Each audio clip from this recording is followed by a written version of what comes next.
Mexico's small towns are certainly something to shout about.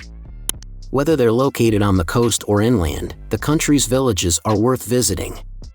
The coastal towns are scenic, with water activities galore, and are popular winter destinations for tourists from the colder climes. You may be shocked though to find that the popular destinations are packed with tourists and covered in chain restaurants. In this video, we explore the prettiest small towns in Mexico. We've collected a list of the top prettiest small towns in Mexico, so make sure to include them in your list if you're a visitor. At first in the list, number 1, San Sebastian Bernal. San Sebastian Bernal is one of Mexico's Pueblo Mágico, or magic town, that's known for its legends, history, colorful architecture, and magical symbols. A 2.5 hour drive from Mexico City, San Sebastian Bernal is famous for the Peña de Bernal, a rock monolith that is the third highest on Earth. This huge rock can be seen from the village.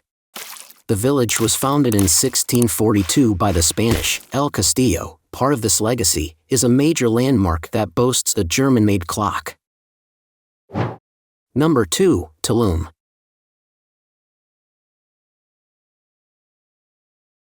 About 132 kilometers, 82 miles, south of Cancun towers the Mayan ruins of Tulum. You may be a bit confused upon arrival because the tourist town is inland from the ruins and the beach on the highway. While most people come to enjoy the sandy beaches and jade green water, they end up taking more pictures of the old Mayan ruins that sit atop a hill overlooking the Caribbean Sea. There's nothing like swimming in the warm jade green waters in the shadow of such magnificent ruins. At night, you'll find extremely affordable food and lodging in Tulum town on the narrow jungle highway. Number 3, Tacka Talpin.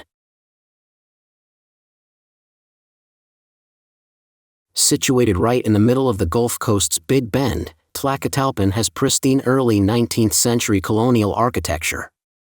The only thing that tells you that you're not wandering the port city streets in the 1800s is the light smattering of traffic. To add to the grandeur of the remarkably intact architecture is the sun setting over the Rio Papaloapan. Refraction adds to the delightful pastel colors of some of the homes. A once booming river port, Tacka Talpin remains unchanged from its 1820 heyday, which makes this small town worth a visit. Look for a high watermark in town that commemorates a devastating early 2000s flood. Number 4, Toto Santos.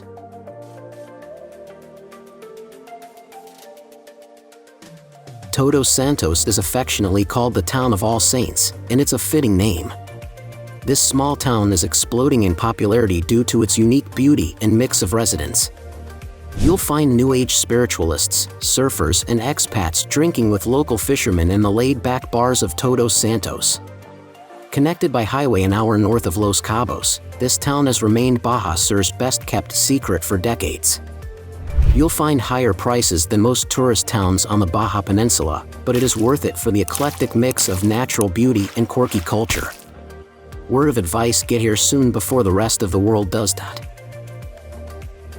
Number 5, Mazant.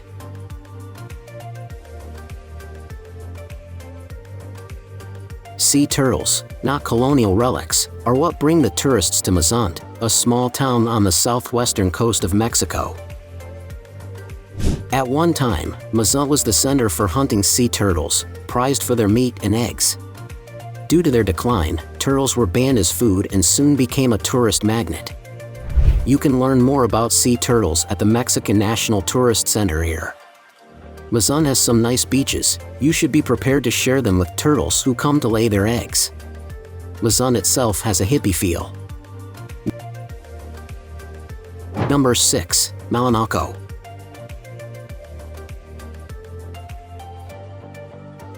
Malano is a town that's always been associated with mystery and sorcery. Legend says it was the home of the goddess Malanoxicil, but it's also where a black Christ appeared in a cave near here.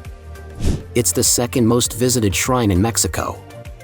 Malano was once the home of the Aztecs, and you can see some of these ruins in the Coahuilchen archaeological zone west of town.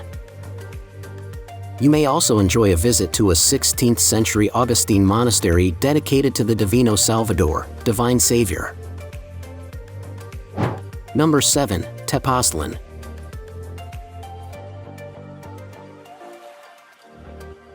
Visitors flock to Tapasin, a popular day trip site from Mexico City, for a couple of reasons.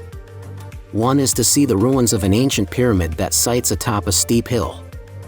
The other is to sample its ice cream, a treat Tapasin is famous for. Around 200 flavors are served at any one time. Described as fun and funky, Tapasin is a good place to pick up native arts and crafts at the artisanal market, or visit a colonial convent and national palace. The entire town is easily accessible by foot, so don't be afraid to take a bus down from Mexico City. Number 8. Elita.